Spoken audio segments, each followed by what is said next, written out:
Everyone in physics and or computer science reads XKCD. It's practically a running joke how often these comics are linked in Hacker News and Reddit. And the vast majority of the comic strip, they're basically mundane. Some are kind of interesting. A small number I actually really don't like. And over the last few days, I have reread, as in skimmed, every single XKCD comic in search for the very worst ones, in my opinion.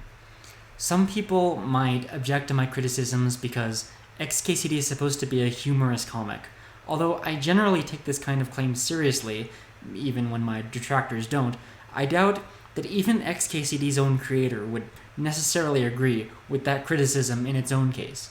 The humor in XKCD is very subdued, almost anti-comedy. Sometimes it basically amounts to just stating an opinion, and you'll see what I mean. Politically speaking, XKCD's creator fits into the category of the online influencer, slightly condescending, vaguely PC, moderately lefty type. The 10th worst XKCD comic, in my opinion, is called People Are Stupid. In this comic, there are two stick figures. One of them says, well, people are stupid. And the other one proceeds to give the most lengthy, pretentious, I am very smart reply imaginable. I mean, it's not exactly helping the case of the creator of XKCD to say that he's above the kind of person who tries to say that he's smarter than everyone else if he's inventing these kind of fictional scenarios where he can deliver a perfectly timed rant in rebuttal to someone to get a one-up on them. My 9th least favorite XKCD is quite simple. It's called Sticks and Stones. A kid comes up. Did you hear what he said about me? Well, remember, sticks and stones may break my bones, but words. And then the kid says, can make someone else feel happy or sad, which is literally the only thing that matters in this stupid world.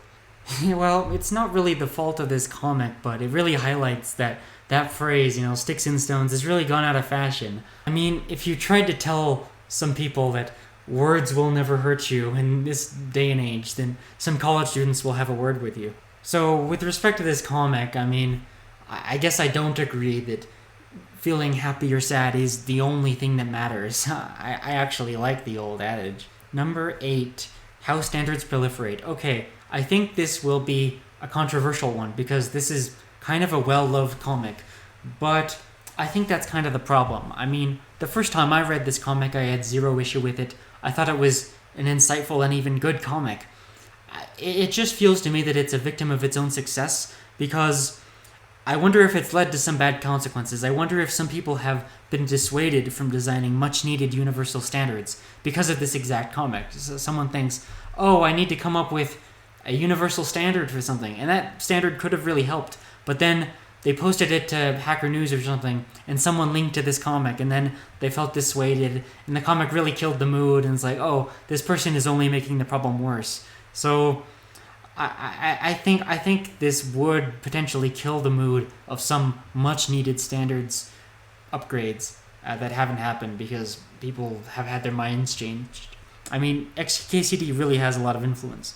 Number 7 is called Rejection. One stick figure says, women say they want nice guys, but what they really want are... And then the other guy says, oh, guys who respond to their rejection by belittling their judgment and self-awareness. If so, don't worry, you'll be fine. Now, this comic comes from a long tradition of kind of commenting on the whole nice guy phenomenon. I mean, I've seen more guys make fun of the nice guy phenomenon than I've ever seen guys claiming to be nice guys. But that's not really what I want to talk about. I mean, make fun of nice guys as much as you want.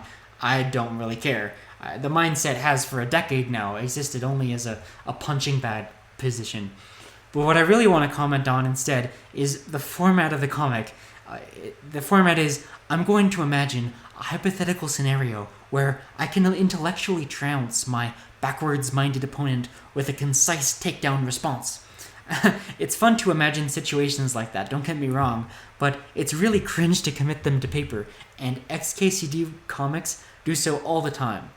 Perhaps people like Monroe wouldn't be so compelled to engage in this trope if they actually knew anyone who thought different than them in a social context. Because the thing is that usually these dunk attempts don't work as well in real life as people plan in their heads. Number 6 is the comic Logical. One stick figure says, "We wouldn't have all these problems if people just learned to be more logical and science driven instead of relying on their feelings." And the other one says, "Oh, what study are you basing that on?" And then the first one says, "It just seems obvious. I mean, look at the crap these idiots believe." This comic, I mean, the other ones I described so far weren't a big deal, they were just for fun. This kind of annoys me. I mean, in knee-jerk, take the opposite of what other people are saying fashion, XKCD decides to go for the endorsement of feelings actually do equal facts. So, number 5 is called Defensive People. It's some social media account where someone writes in their profile, "I speak my mind and don't care who I offend. No filter." And then the computer user highlights it and clicks View Translation, and it translates to, "I don't understand why people keep getting mad at me, and I'm using this pep talk to convince myself that's okay." So I think this comic is actually a misconception, because no, he knows full well why people get mad at him. He's not trying to convince himself that his ignorance is okay. He's trying to convince himself that his disagreeableness is okay. At least get it right. The 4th XKCD comic is called I Could Care Less. So it starts with 2 women talking. One woman says, "I could care less. Anyway, I could care less." And the other one proceeds to scold her, you meant to say I couldn't care less. And then the first woman, instead of recognizing that she was wrong, she scolds the other lady right back. She tells her she's being such a linguistic prescriptivist, and she shouldn't be such a linguistic prescriptivist, But first of all, it's interesting to see how much this comic conflicts with another one of the XKCD comics. This one seems to be the opposite message. But I actually am bothered a bit when people say I could care less, and I'll only explain why. And I don't know if I'm speaking for other people. There are different kinds of expressions. So some expressions work on a very literal, logical level, like better late than never, or no pain, no gain. You don't even need to know like these expressions to know what they mean. They don't even really need to be expressions. They're just kind of turns of phrase. But other expressions are different. Expressions like at the drop of a hat, or sometimes stuff like I kicked the bucket. That means died. If someone, they might be able to guess based on context, but generally, if they didn't know that expression already, then it's not obvious just from the words themselves what the expression means. And so the expression "I couldn't care less," I don't even really think of it as an expression per se. To me, it's just a logical sequence of words, but it's repeated common enough to constitute a common phrase. But I don't want it to be a symbolic idiom. I want it to be a logical sequence of words. And when you say "I could care less," that's just like logically wrong. It's like the code doesn't compile. It just, the original expression meant something logically correct, and the new expression, it's not like it went from one funny turn of phrase to another funny turn of phrase. It's not language change. I don't even think it's language change. It's just someone being wrong about how they express their words connected together. Because sometimes language is a formal system. As close to one as we can get besides math, anyway. It's not right to say anyone can interpret anything however they want. So why even bother trying to be accurate? Sometimes there is a correct and incorrect way to interpret certain statements or make statements. And if you resign yourself to the former position, that words have no real meaning, then it is no longer possible to have logic if you go far enough in the extreme. It's no longer possible to defend your claims, because they can mean whatever your intellectual opponent wants them to mean. We'll see more about that later. You can never be right on the facts, because they can always win on popularity. So for those reasons, I actually think it's very important for words to have a logical character. Just to recognize 2 things. First of all, I recognize that I couldn't care less. It's not literally true, it's hyperbole, but it only works as hyperbole because there is a logical meaning of it that could be literal, but it's not literal, it's being hyperbole. So you need to rely on that logical meaning. Second, I recognize that pretty much, all words are inherently social constructs, but that's not what really we're talking about. When you have agreement about what the constituent words mean, which I think is the case here, there's no disagreement about what any of the constituent words mean. Under those circumstances, then there are things that come from that, objectively true statements you can make about what the meaning of the result of the constituent parts are. So that's what we're talking about. And it might sound like I'm spilling a lot of ink over this single dumb expression, but this isn't just a one-off. Let me talk about another XKCD comic. Number 3, Misinterpretation. Someone on his computer says, "Ugh, people are mad at me again because they don't read carefully. I'm being perfectly clear. It's not my fault if everyone misinterprets what I say." And then another stick figure off screen says, "Wow, sounds like you're really good at communicating, an activity that famously only involves one person." Okay, this one... Anyone who has argued over the internet should learn this rule. Never underestimate the creativity of people who are interpreting your opinions online. That is to say, the negative creativity, the stupidity at which they can potentially interpret your opinions online, no matter how clear you are. Because when an audience is large enough, not that my audience is this large, but when your audience is large enough, it's inevitable. The internet is an ocean of bad faith readers. So this comic is saying, if you're someone who often gets misinterpreted, it's definitely your fault because you weren't being clear enough. No, I don't agree with that. There are correct and incorrect ways to interpret certain words. And some positions are naturally more at risk at being misinterpreted than others, of course, because they're controversial or emotional or just difficult to explain or whatever. But those opinions may still be worth saying. And it's not your fault necessarily when idiots strawman you. Idiots strawmanning you doesn't mean that it's some moral failing on your part. Discourse is worse if you're stuck playing the endless disclaimer game with people who are just bad faith. Number 2, for the sake of argument. Okay, now we are in legitimately pisses me off territory. Okay, let me explain the comic. Someone says, just for the sake of argument, and then someone says, wait, for the sake of what? Argument. Okay, cool, that's totally a good reason to say something that's wrong. Gotta have arguments. I'm just playing devil's advocate. Oh, so you saw an argument where one side was the devil, and you were like, man, that guy could use an advocate. Why are you being so difficult? For the sake of argument. Ugh, yay, it's working. Okay. I can't help but wonder what debate Monroe, the creator of XKCD, he got in that he failed at so badly that he felt like he had to create this comic. Still, I'm actually incredulous that a smart person, which I believe Monroe is, that he could write this. For a while, maybe from subconscious fear of this comic, I actually avoided the phrase devil's advocate, and I didn't see many others using the term either. Thankfully, a similar practice has come back in full force with the term steelmanning, but that shouldn't have been necessary.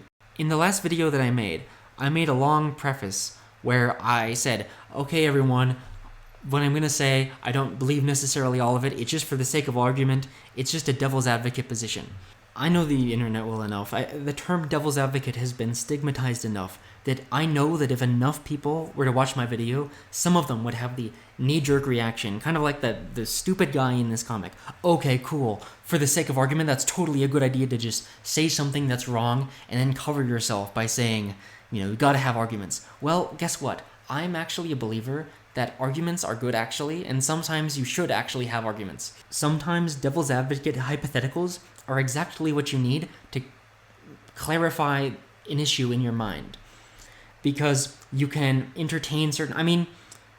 this comic is implying hypotheticals and conditionals. Oh yeah, that thing that have been the foundation of logic since Socrates, the bedrock of how philosophy is done. Yeah, let's shame that. Let's shave the Aristotelian method. And maybe you will think that this dialogue is joking, it's playful ribbing, it's not serious. I don't think so. He's playing into a very common tactic of morally shaming hypotheticals as being outrageous and badly motivated.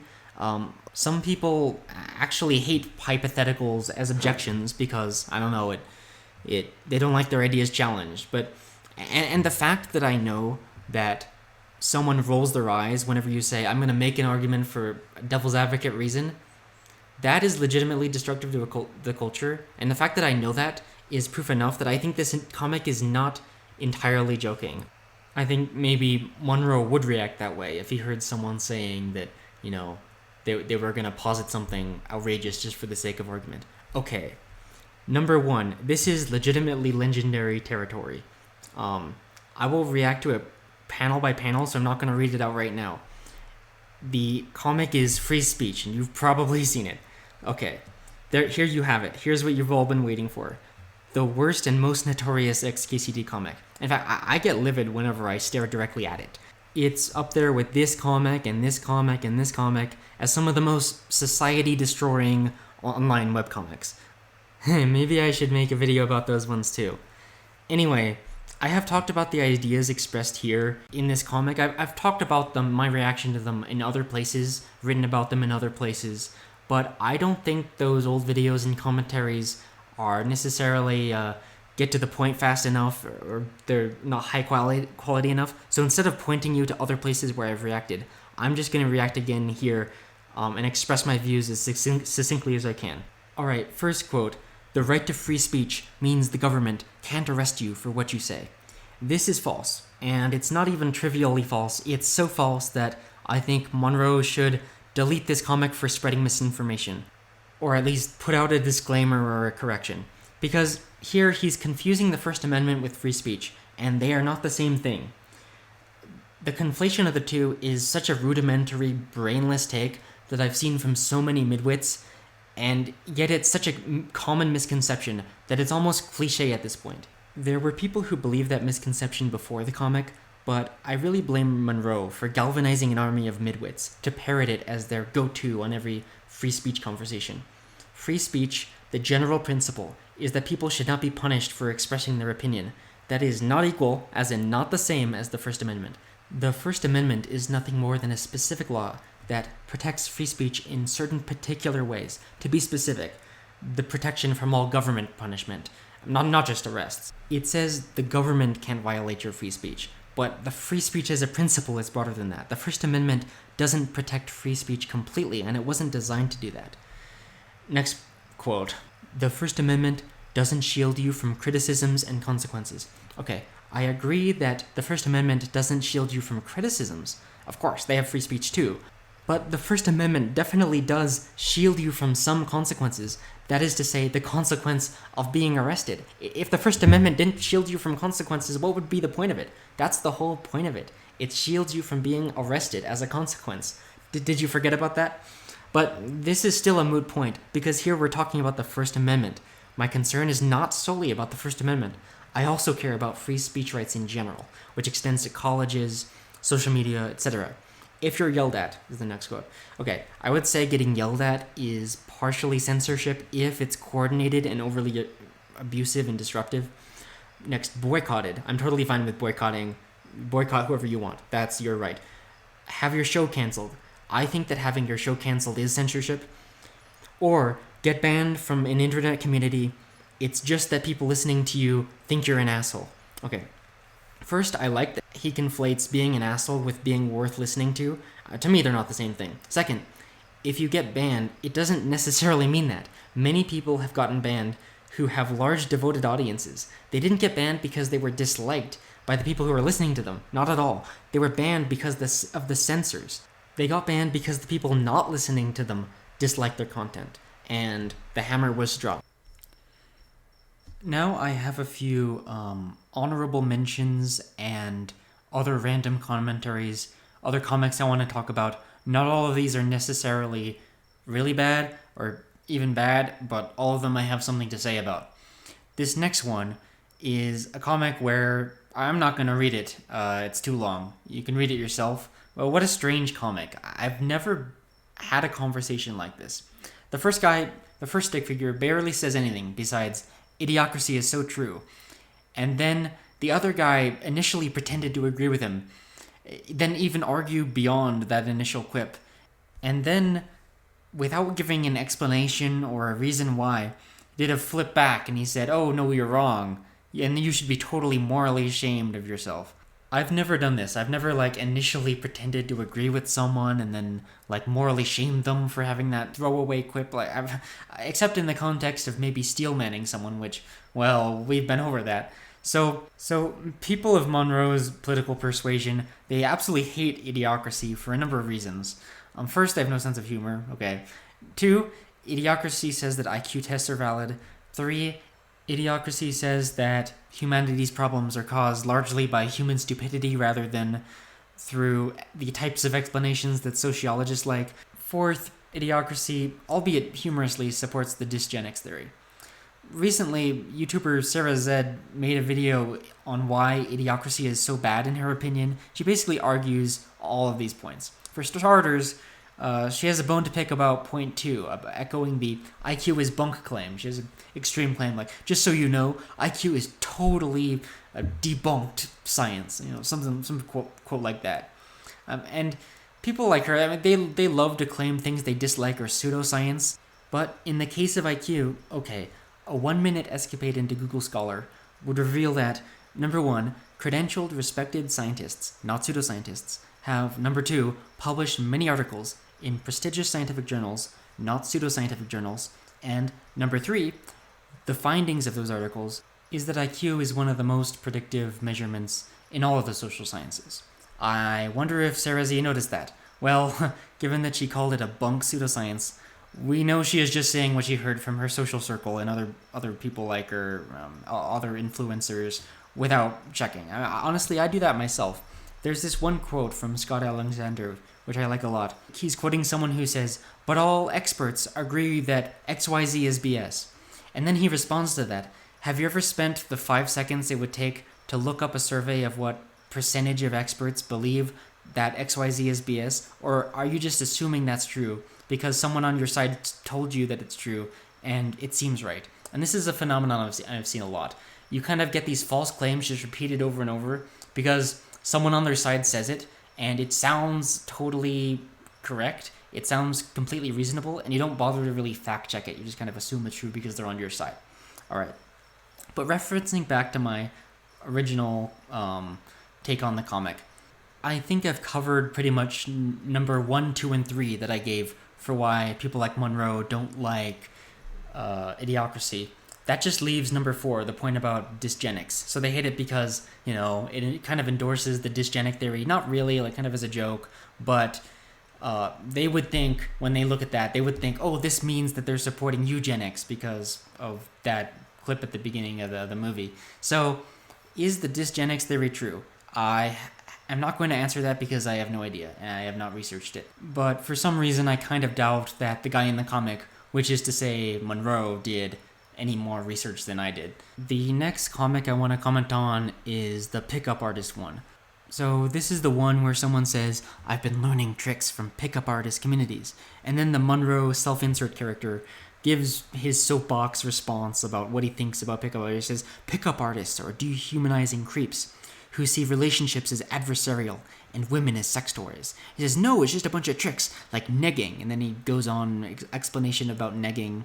And then he walks up to a girl and tries out his tactic on her. And I guess the joke of the comic is that she recognizes what he's doing. And she goes on to neg him back, but not really negging. She gives what's supposed to be the worst insult ever. She says, "You look like you're going to spend your life having one epiphany after another, always thinking you finally figured out what's holding you back and how you can finally be productive and creative and turn your life around, but nothing will ever change. That cycle of mediocrity isn't due to some obstacle. It's who you are. The thing standing in the way of your dreams is the person having them, is you. Your turn, try insulting me back." Okay, so first of all, the name of this YouTube channel is Epiphany a Week. So yeah, I mean, I actually once had a Christian get offended because I was repurposing the Christian word for epiphany for a secular term, and I said, well, fair enough, I didn't even think of that, but I guess the word epiphany can mean multiple things.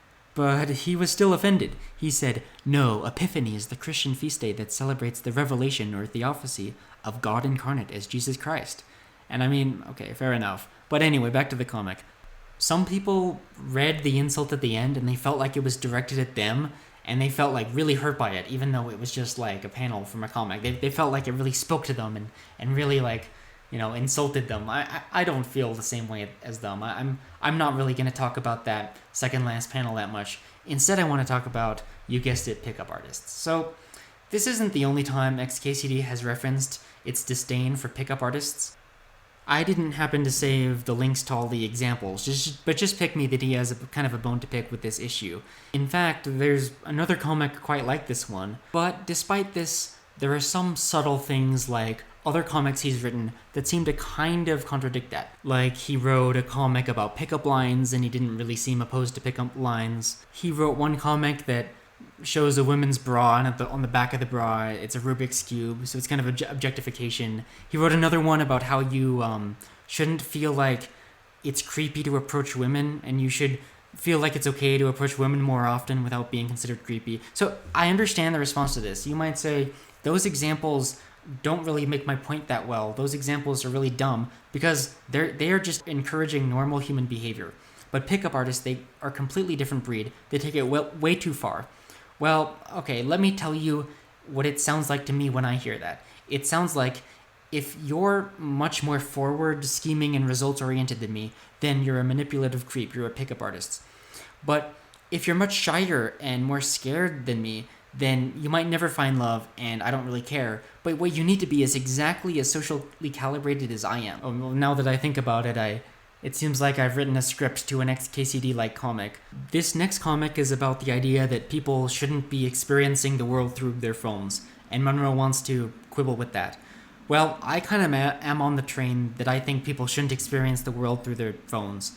To me, it is a little sad to see people living what should be some of their most cherished moments by proxy, staring down instead of forward, down into a tiny phone screen instead of just looking at the action. It kind of shifts your mindset.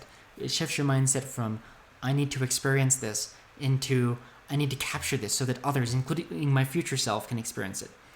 Which essentially places your focus outside of what's directly happening in front of you. When I do this, I feel like I'm not really there. It's like I'm watching a documentary of my life. Like, the event is already retrospective, which removes my connection and agency in the situation. It's kind of pathetic to me to see 20 people recording all the same thing on their phone in a line, as if the addition of the 20th cameraman is accomplishing something the other 19 couldn't. Let me cut off this rant before it gets too long. The next comic is about time travel. So the first stick figure says, I've been reading about time travel. And then a girl says, cool, I did my thesis on time travel. And then the first stick figure keeps making conversation. He says, nice, so you know about closed time serves. And she says, yes, thesis. And he says, apparently wormholes can use exotic matter too. And then she cuts him off and she says, I know, like I said. And then a future version of herself comes back in time to visit her and says, you can skip this conversation. It doesn't turn out to be important. And she says, oh, thank God. And then they both leave. Okay, this comic is a little confusing to me. I mean, I get the idea that they're talking about time travel, and then that turns out to be useful because herself uses time travel to travel back in time, and I get the kind of comedic timing of that. But just socially, what the heck is even going on here? I mean, in my experience, people love to talk about subjects that they have dedicated themselves to studying. Why would she want to leave a conversation where this is like the ideal situation? If it were me, and someone interested in the subject that I wrote my PhD thesis on came up to me and wanted to talk about it, I would stay in that situation as long as possible. I would want to show off. It's the perfect chance. It's one of the few times in real life where your specialty makes you top dog. I mean, the person is interested in your specialty. You're the top status person there. Right? You have all the authority there. Those situations don't always come along, so you want to cherish those situations. So this seems like a very unrealistic situation I have, but I'm kind of playing dumb in this situation because I know exactly what Monroe is trying to convey here. Because the girl gets very dismissive when the guy begins to start explaining something. So this is kind of run-of-the-mill posturing against mansplaining. I just find it annoying. I mean, that meme runs anathema to normal conversation, wherein people are always trying to explain things to each other all the time, especially things that both people already know, because it's just fun to share in mutual knowledge, and it's also you make sure that you know something correctly if you say it, and the other person, they can correct your mistakes. Alright, the next one is the Coke and Mentos comic, where he says, you shouldn't make fun of someone for not knowing something because it's a great opportunity to teach them something.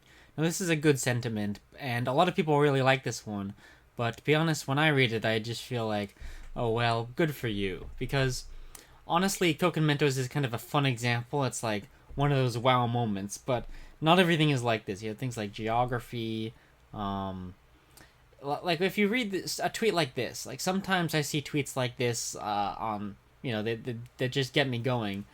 How do I respond to this? I guess Monroe would respond to this. Oh, this is a great opportunity to teach someone something. But like in the environment, they might not even believe you, or they'll be skeptical of what you have to say. And so it's just frustrating through and through. And I'm going to be honest, when I read a tweet like this, I don't think, oh, this is such a good opportunity to educate someone. I just get really frustrated and annoyed at the world. The next one I want to bring up is this around the 2016 election, the I'm with her, vote for Hillary comic. I don't have much to say about this, other than the fact that it felt a little off to me. Not because, well, I don't know. I guess I expected Monroe to be like a Bernie bro or something. But I don't remember. Maybe he was out of the race at this point. I guess this one stood out because it feels like it's the only one that's so... There's no comic or joke, it's just a political ad. This next one is kind of interesting. It's interesting as a sort of historical document.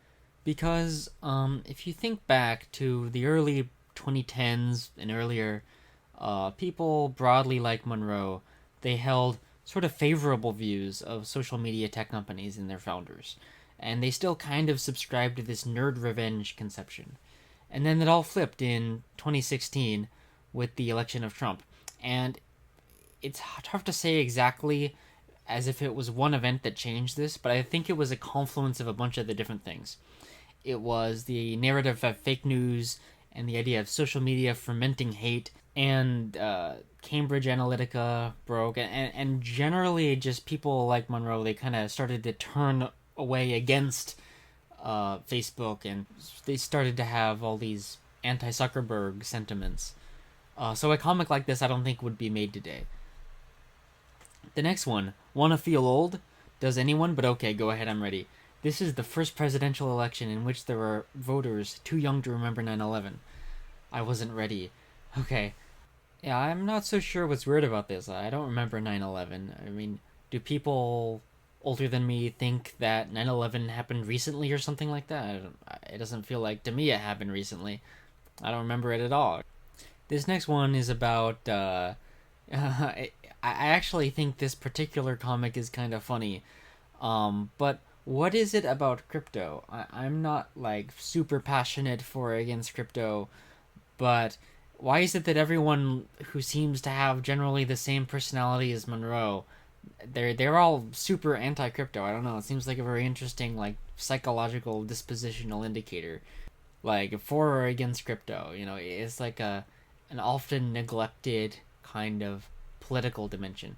Okay, this next comic basically is arguing that, oh, there's nothing to see here. People who are freaking out about technology and new modes of communication, they don't know what they're talking about. Nothing to worry about with instant messages or stuff like that. And he shows a bunch of historical documents of like people opining about transformations that have happened in the past. But I guess the problem that I have with this comic is just that I disagree with it. Like, I just think that legitimately there is something fundamentally different about technological changes that are happening now that makes it not necessarily equate to like criticisms that people had 100 years ago. I mean, fine, you can dig up, cherry pick like here and there. Some authors, some people here and there were complaining about new technologies, but the difference now is that the critiques are a lot more common and actually a lot more valid.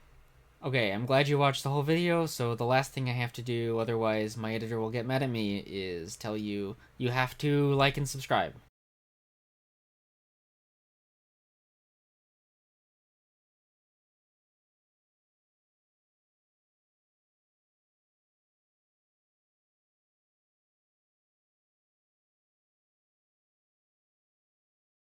And if you want to see me review any more of those society-destroying comics that I mentioned earlier, then let me know in the comments, and if you wanted enough, I might make that video. Thanks.